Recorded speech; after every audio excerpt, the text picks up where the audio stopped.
Mi hermano fingió tener una enfermedad terminal para quedarse con la herencia, engañando a todos, así que lo desenmascaré en el peor momento, dejándolo sin dinero, sin apoyo y con su nombre manchado para siempre.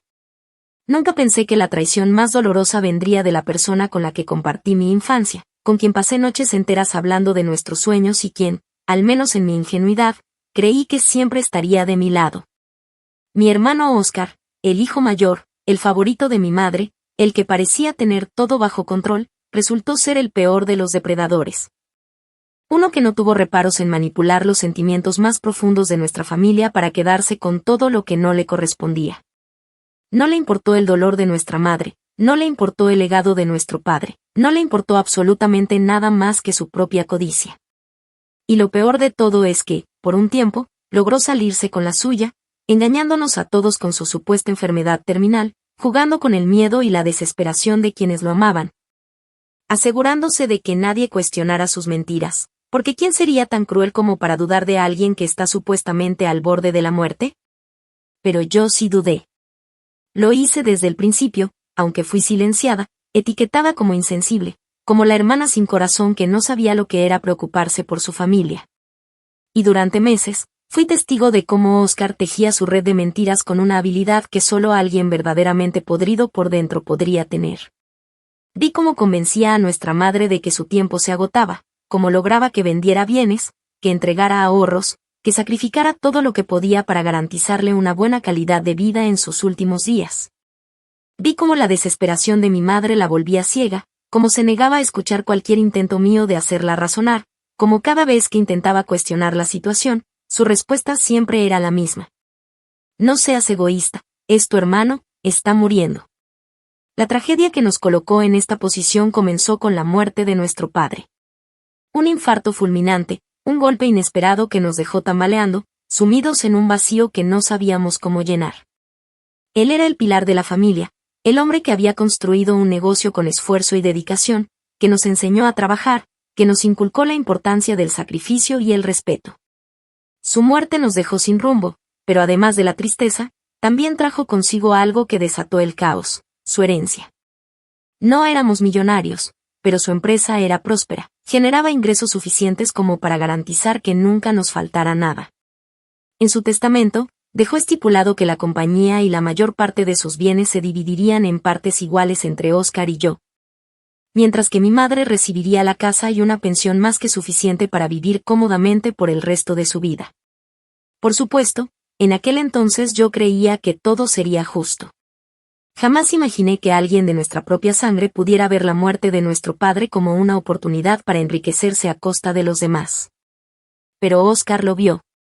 Y no perdió el tiempo en actuar. Todo comenzó unos meses después del funeral. Cuando el dolor aún era fresco, cuando apenas estábamos intentando reconstruirnos, Oscar soltó la noticia que nos destrozó aún más. Dijo que estaba enfermo. No cualquier enfermedad, no algo tratable, no algo con esperanza. No. Él aseguró que tenía un cáncer terminal, uno de esos agresivos e implacables que no dejan margen de error. Y lo dijo con una voz quebrada, con los ojos llenos de lágrimas, con una actuación tan perfecta que incluso yo, en ese primer momento, sentí un escalofrío recorrerme la espalda. Mi madre se desplomó en llanto. Repitió una y otra vez que no podía ser, que no podía soportar perder a su hijo después de haber perdido a su esposo. Oscar se mostró fuerte al principio, dijo que no quería preocuparnos, que intentaría luchar hasta el final, pero que no quería que su enfermedad consumiera lo que quedaba de nuestra familia. Fue su estrategia perfecta. Al presentarse como alguien que no quería ser una carga, logró que todos se volcaran aún más en ayudarlo.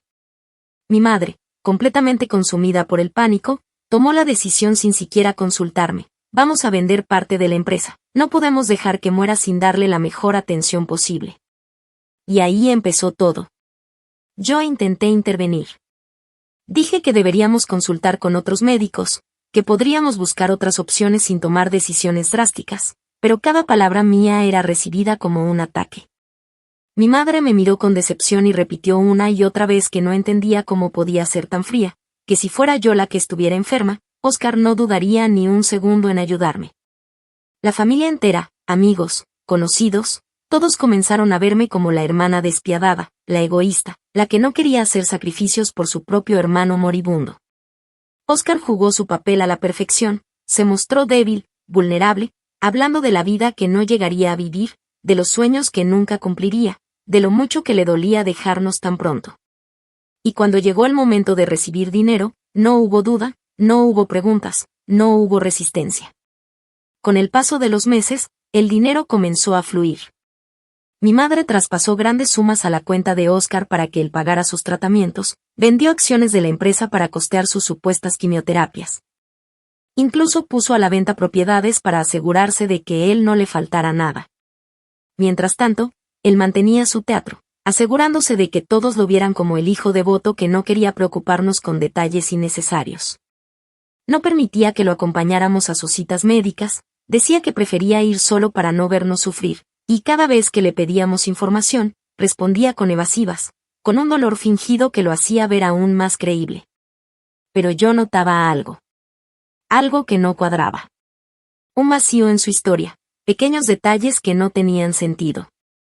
No se veía enfermo, no tenía la fragilidad de alguien que estuviera enfrentando una enfermedad terminal. No había síntomas visibles, no había días en los que realmente pareciera deteriorarse. De hecho, si no fuera por sus palabras, nadie podría haber dicho que estaba enfermo. Y luego, comenzaron a llegar rumores. Una amiga mía me dijo que lo había visto en un bar, completamente borracho, apostando dinero como si no tuviera preocupaciones en el mundo. No parecía enfermo, para nada, dijo con tono de sospecha. Pero cuando lo mencioné en casa, mi madre se indignó, me acusó de difamar a mi propio hermano, de inventar cosas porque nunca lo había querido lo suficiente. Y ahí entendí que nadie me escucharía, que nadie creería lo que veía con mis propios ojos. Así que tomé una decisión, si quería descubrir la verdad, si quería salvar lo que quedaba de la herencia de mi padre y desenmascarar a Oscar por lo que realmente era, tenía que encontrar pruebas contundentes. Pruebas que nadie pudiera ignorar, que ni siquiera él pudiera justificar. Y cuando finalmente lo hice, cuando puse mis manos en la verdad, supe que no solo lo desenmascararía, sino que lo haría de la peor manera posible. No le daría la oportunidad de explicarse, de suavizar su caída. Se había aprovechado del amor y del dolor de nuestra madre, había usado la memoria de nuestro padre como moneda de cambio para obtener beneficios. Y si él no tuvo piedad con nosotros, yo no tendría piedad con él. Actualización 1. Habían pasado ya varios meses desde que Oscar anunció su supuesta enfermedad y, para ese entonces, su mentira se había arraigado con tanta fuerza en la familia que se había convertido en un hecho incuestionable. Nuestra madre vivía en un estado de angustia permanente, volcando todas sus energías en asegurarse de que él estuviera lo más cómodo posible, dedicándole cada segundo de su atención. Convenciéndose de que con suficiente amor y sacrificio podría darle algunos meses más de vida. Lo trataba como si fuera de cristal, vigilando cada cosa que hacía, asegurándose de que no sufriera, de que no pasara hambre, de que no sintiera la más mínima incomodidad. Él, por supuesto, se aprovechaba de esto con una maestría espantosa, dejándose consentir, pidiendo cada vez más cosas, exigiendo más dinero, más comodidades, más atenciones. Mientras tanto, yo observaba todo desde la distancia, sintiéndome impotente, sabiendo que había algo podrido en todo esto, pero sin poder demostrarlo todavía. Al principio, intenté razonar con nuestra madre. Traté de explicarle que había demasiadas cosas que no cuadraban, que deberíamos pedir una segunda opinión médica.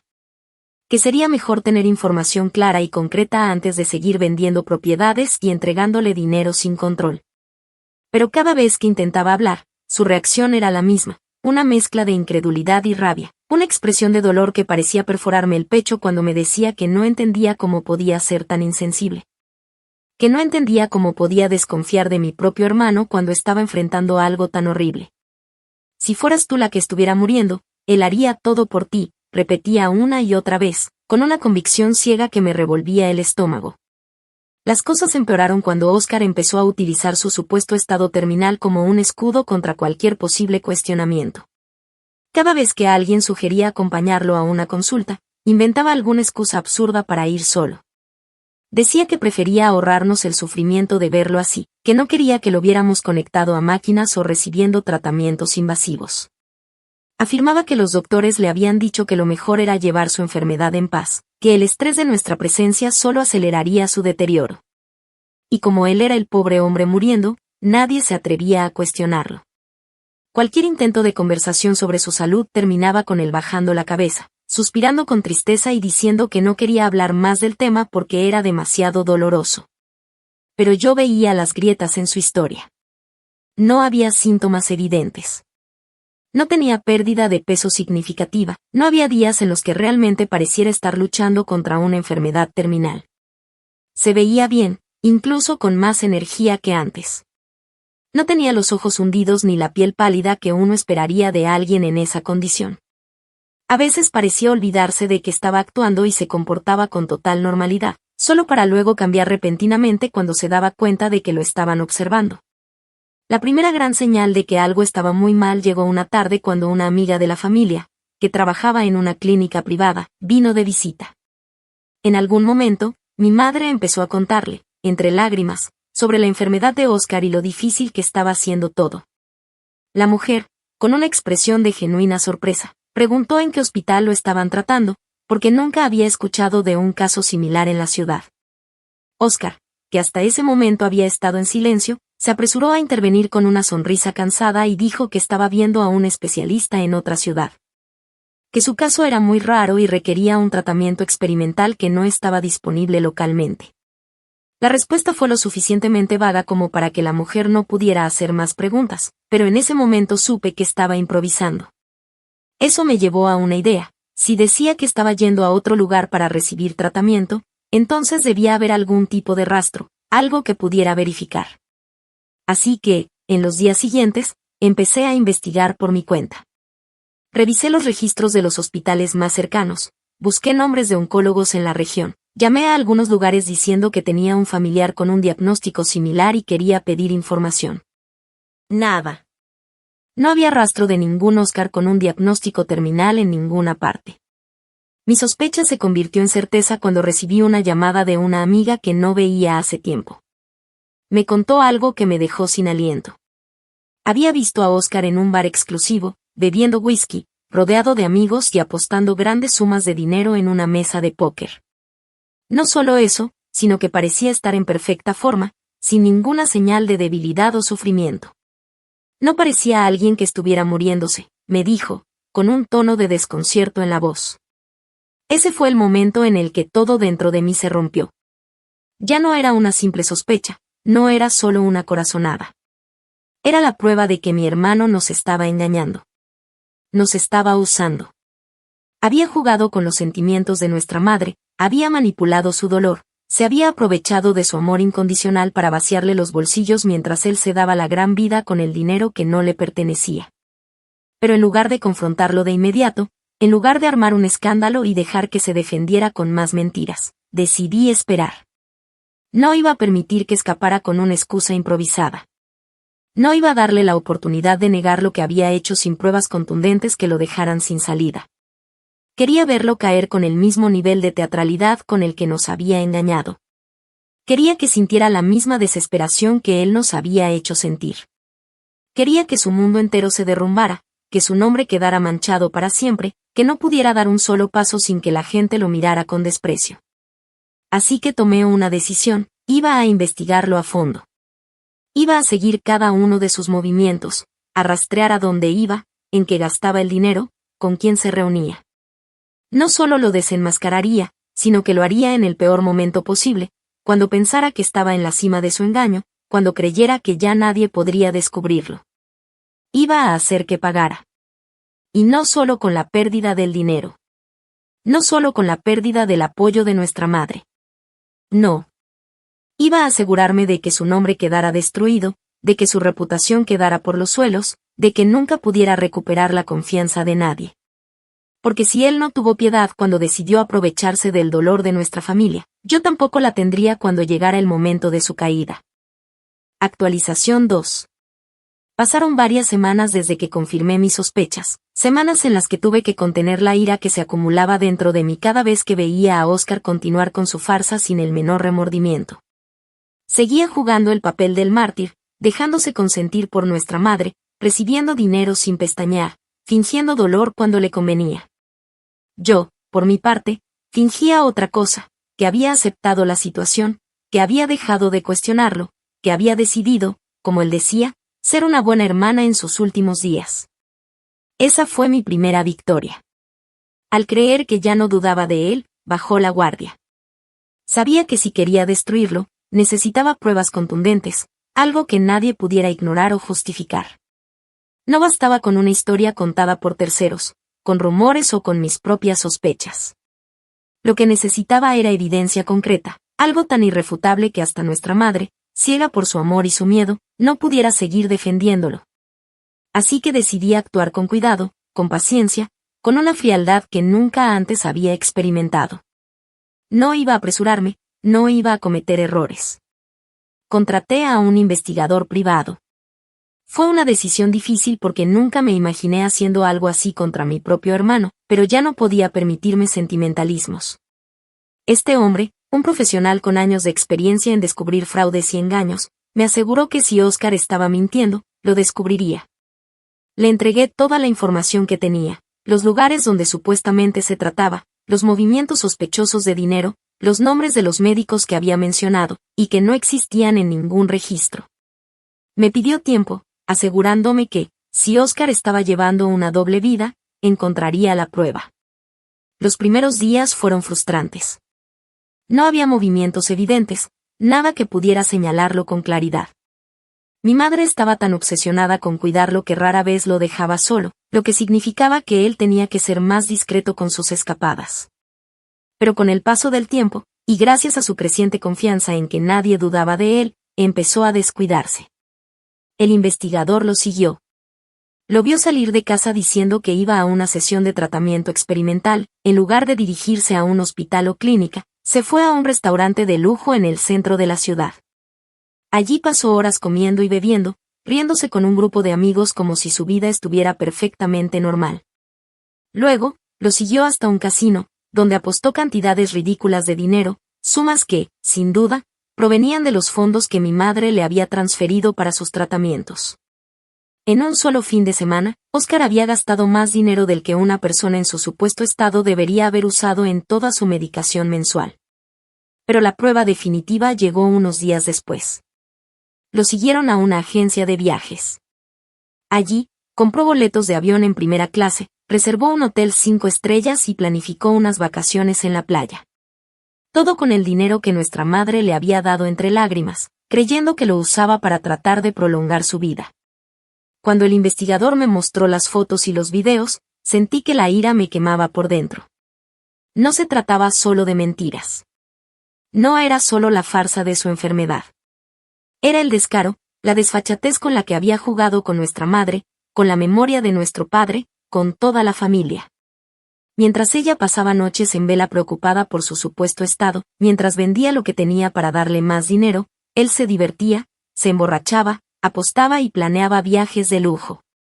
No me precipité. Quería más. Pedí al investigador que rastreara sus cuentas bancarias, que descubriera exactamente cuánto había recibido y cuánto había gastado. La cifra era obscena. Cientos de miles en transferencias, sumas absurdas en casinos, restaurantes y hoteles. Pero lo que más me enfermó fue descubrir que no estaba solo en esto. Tenía cómplices, amigos con los que compartía el dinero, mujeres con las que se veía y a las que les compraba regalos caros. Guardé todas las pruebas. No dije nada. Seguí actuando como si nada hubiera cambiado. Mi madre seguía ajena a la verdad, cuidando a Oscar como si fuera un niño indefenso, preocupada por cada pequeño detalle de su supuesta enfermedad. Mientras tanto, yo sabía que el día de su caída se acercaba. No iba a ser una simple confrontación. No iba a permitir que todo terminara en una discusión familiar donde él pudiera negar lo evidente y salir impune. No. Iba a humillarlo, a exponerlo públicamente, a asegurarme de que jamás pudiera limpiar su nombre.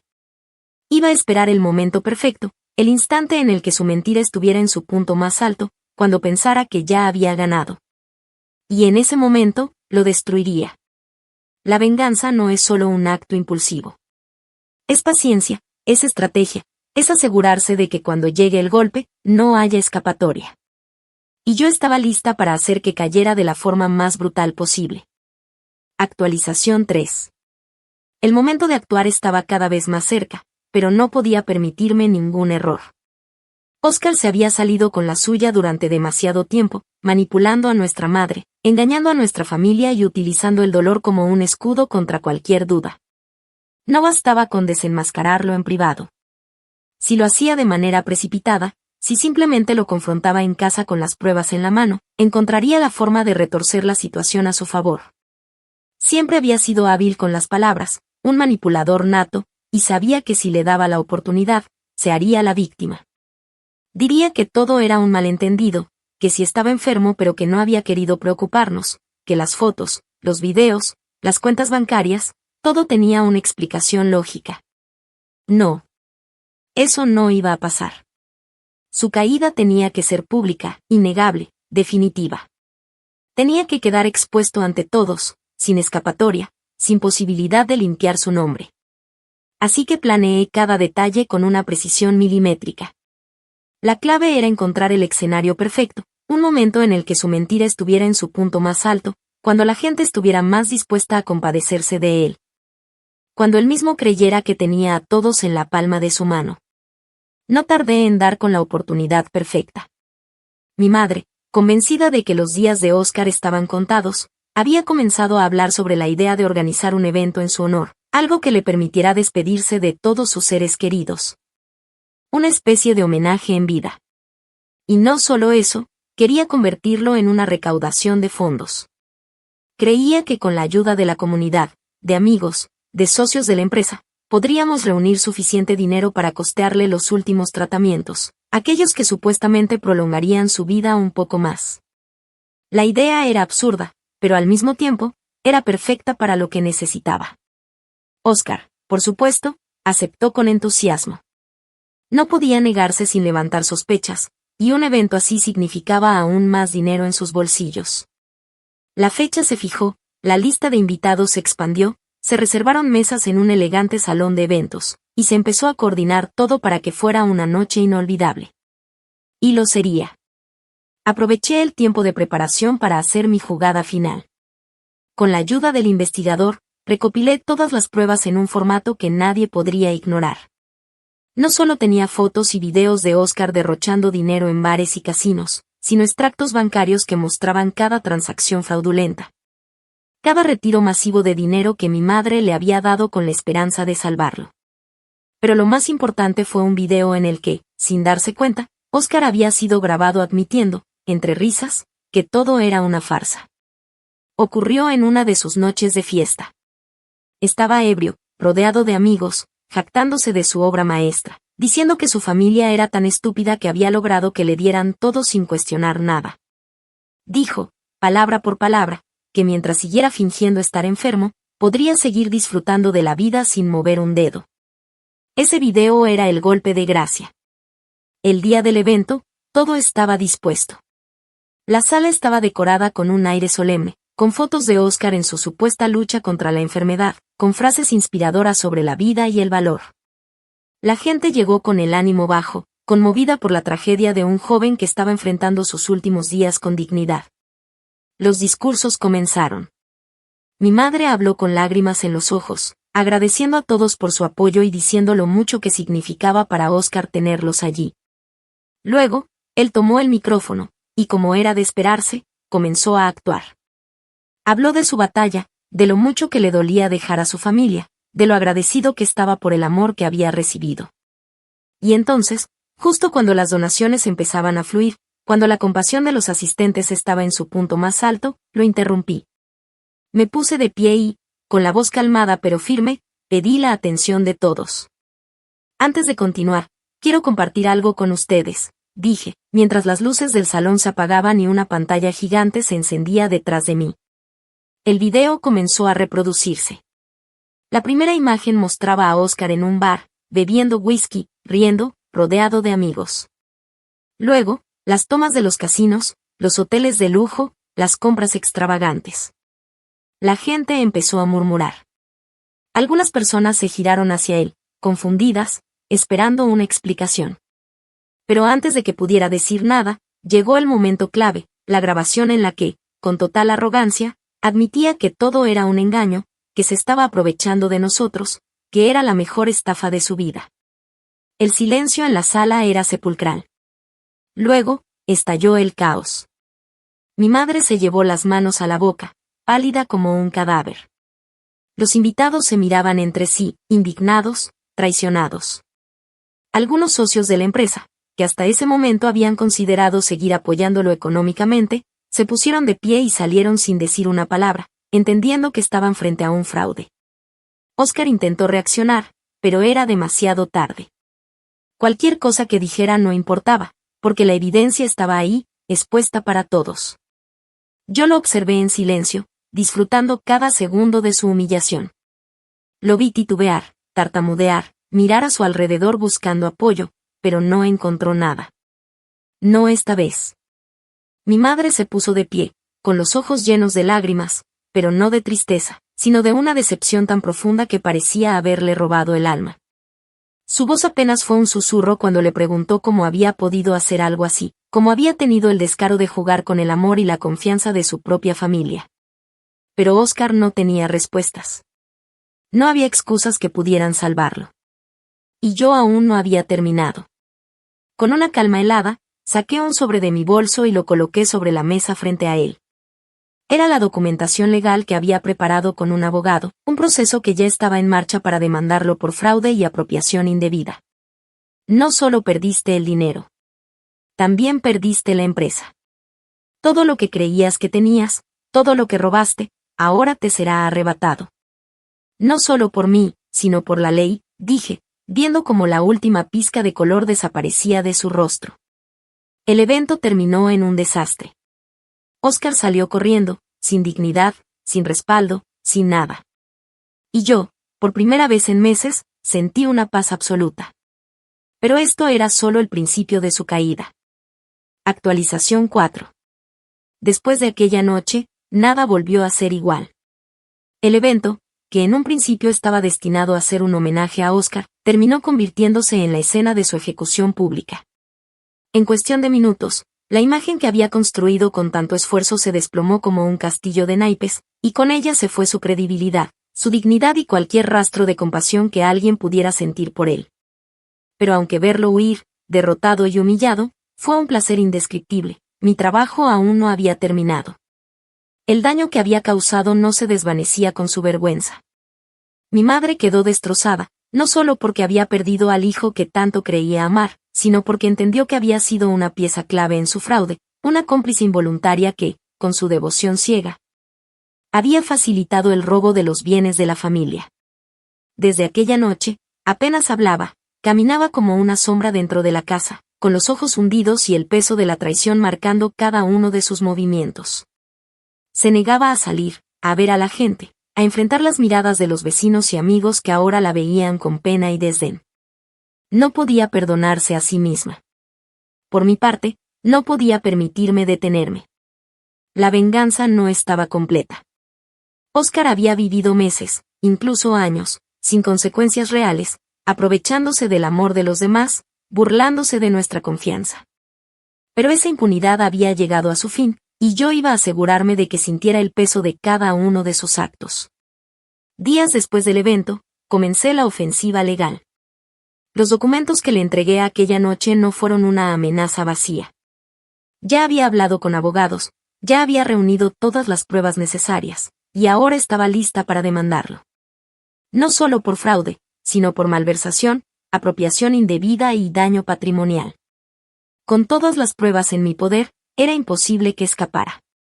Había registros bancarios que demostraban cómo había desviado dinero de la empresa familiar. Facturas que mostraban gastos absurdos con los fondos que mi madre le había transferido con la creencia de que estaba pagando tratamientos médicos, grabaciones donde admitía, sin pudor, que todo había sido una farsa. Las acciones legales avanzaron rápido. Óscar no tenía cómo defenderse. Sus cuentas fueron congeladas, sus tarjetas bloqueadas, y poco a poco comenzó a perder acceso a todo lo que había obtenido con su mentira. Trató de contactarme varias veces, enviando mensajes, intentando llamarme, pero lo ignoré. No merecía mi tiempo, ni una sola palabra de mí. lo único que merecía era ver su mundo desmoronarse por completo. Y así fue. Pocos días después, supe que su novia lo había dejado. Al parecer, ella tampoco estaba al tanto de la magnitud de su engaño, o al menos, no esperaba que todo se derrumbara de manera tan pública y escandalosa. Tan pronto como se dio cuenta de que él ya no tenía acceso a dinero, que no podía mantenerle la vida de lujos a la que la había acostumbrado, lo abandonó sin mirar atrás. De la noche a la mañana, Oscar pasó de vivir en hoteles de lujo a dormir en casa de amigos que solo lo soportaban por lástima. Pero la peor parte llegó cuando la noticia del fraude se filtró a los medios. Algunos socios de la empresa, indignados por la estafa, se encargaron de que la historia llegara a los círculos empresariales. La imagen de Oscar quedó destrozada en el mundo de los negocios. Ya nadie confiaba en él. Incluso aquellos que antes lo consideraban un hombre carismático y encantador ahora lo veían como lo que realmente era, un estafador sin escrúpulos. Su nombre quedó marcado como sinónimo de engaño, y en poco tiempo, cualquier posibilidad de encontrar trabajo en su antiguo entorno desapareció. Pero el golpe final llegó cuando mi madre, con todo el dolor del mundo, tomó la decisión de cortarlo de su vida. Nunca pensé que llegaría ese momento. A pesar de todo lo que Oscar había hecho, ella siempre lo había protegido, siempre había encontrado una forma de justificarlo, de convencerse de que todavía quedaba algo bueno en él. Pero aquella noche en la que su engaño quedó expuesto, algo dentro de ella se rompió. Y no hubo manera de repararlo. El día que firmó los papeles para desheredarlo oficialmente, no dijo una sola palabra.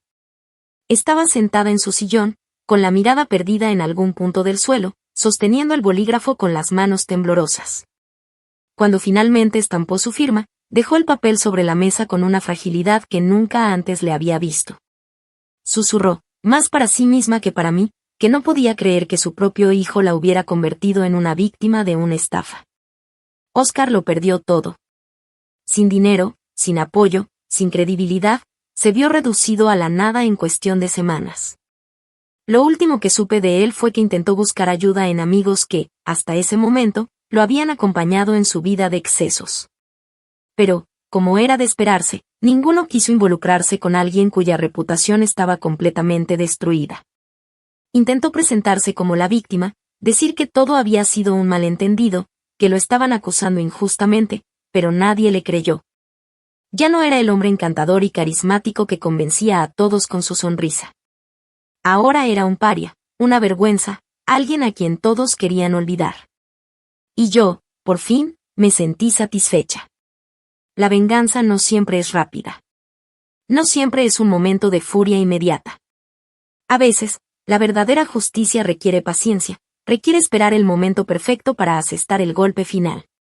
Yo había esperado, había planeado, había calculado cada detalle, y ahora, después de todo, veía el resultado de mi trabajo.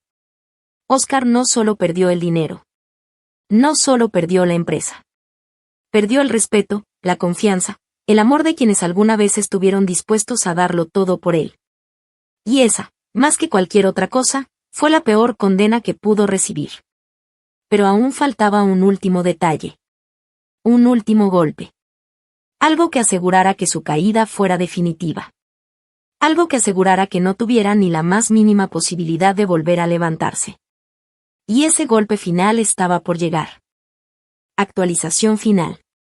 Habían pasado meses desde la noche en la que desenmascaré a Oscar frente a todos, desde que su mundo se desmoronó en cuestión de minutos y su nombre quedó marcado con la peor de las vergüenzas.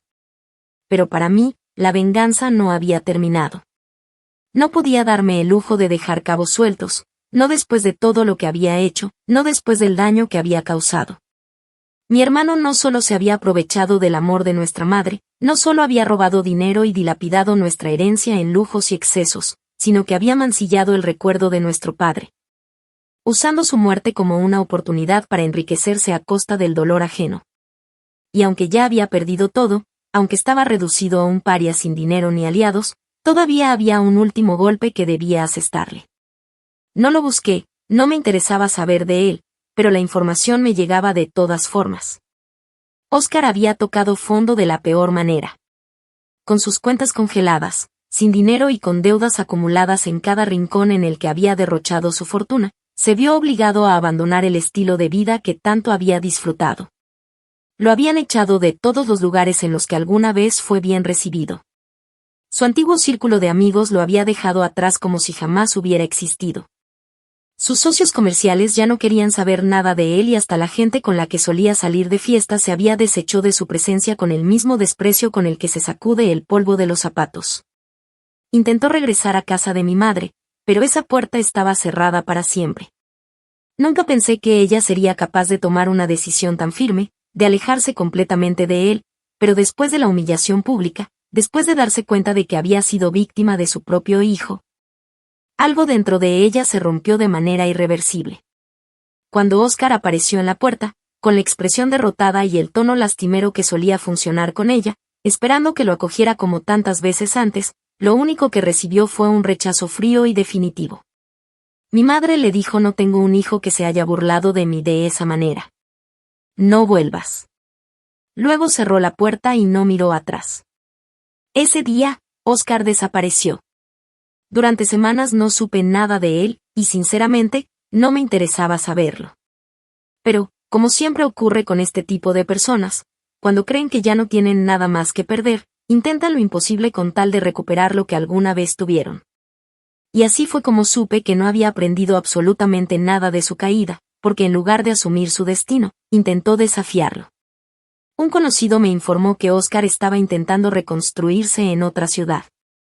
Se había ido con la esperanza de empezar desde cero, de borrar su pasado y reinventarse como si nada hubiera pasado.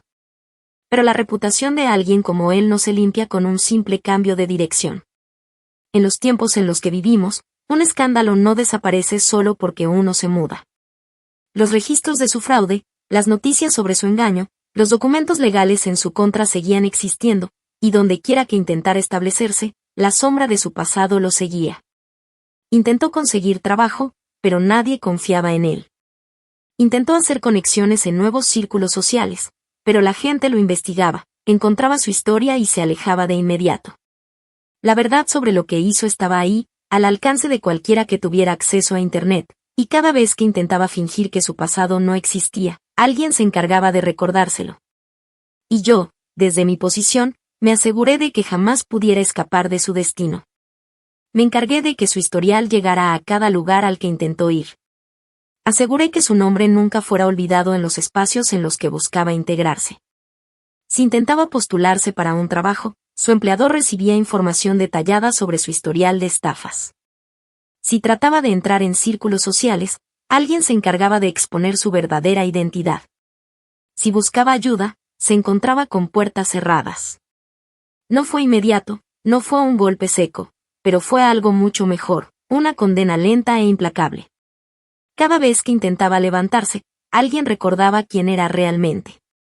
Cada vez que creía haber encontrado un nuevo comienzo, la realidad lo alcanzaba y lo arrastraba de vuelta a la miseria que él mismo había creado. No tenía escapatoria. Con el tiempo, se quedó sin opciones. Sin dinero, sin trabajo, sin apoyo, sin aliados. Pasó de derrochar fortunas en mesas de apuestas a mendigar favores de gente que apenas lo conocía. Pero incluso en la desesperación, su orgullo le impedía pedir ayuda de la manera correcta. En lugar de reconocer su culpa, seguía buscando excusas, seguía actuando como si todo lo que le ocurría fuera culpa de los demás, como si él fuera la víctima de una conspiración. Pero la verdad era simple, estaba pagando por lo que hizo. Y lo mejor de todo fue que yo no tuve que hacer más. No fui yo quien lo destruyó. Fue él mismo. Su propia codicia, su propio egoísmo, su propia incapacidad para asumir la responsabilidad de sus actos fueron los que lo condenaron. Yo solo me aseguré de que no hubiera un camino fácil de regreso, de que no pudiera escapar de las consecuencias. Con el tiempo, la información sobre él dejó de llegar. Ya no había actualizaciones sobre sus intentos fallidos de reconstruirse, ya no quedaban personas dispuestas a hablar de él. Se convirtió en un fantasma, en alguien irrelevante, alguien que dejó de existir para la sociedad que una vez lo admiró y que ahora lo despreciaba. Y yo, por fin, cerré ese capítulo. No sentí culpa. No sentí remordimiento. No sentí ni un ápice de compasión. Porque la venganza no se trata de rabia momentánea, no se trata de un estallido de ira. La verdadera venganza es paciencia. Es esperar el momento exacto para golpear, es asegurarse de que el enemigo no solo caiga, sino que nunca tenga la oportunidad de volver a levantarse. Oscar tuvo su oportunidad de ser parte de la familia, de ser alguien digno de respeto, de vivir con dignidad. Pero eligió el camino de la traición, de la mentira, de la codicia. Y al final, solo recibió lo que se merecía.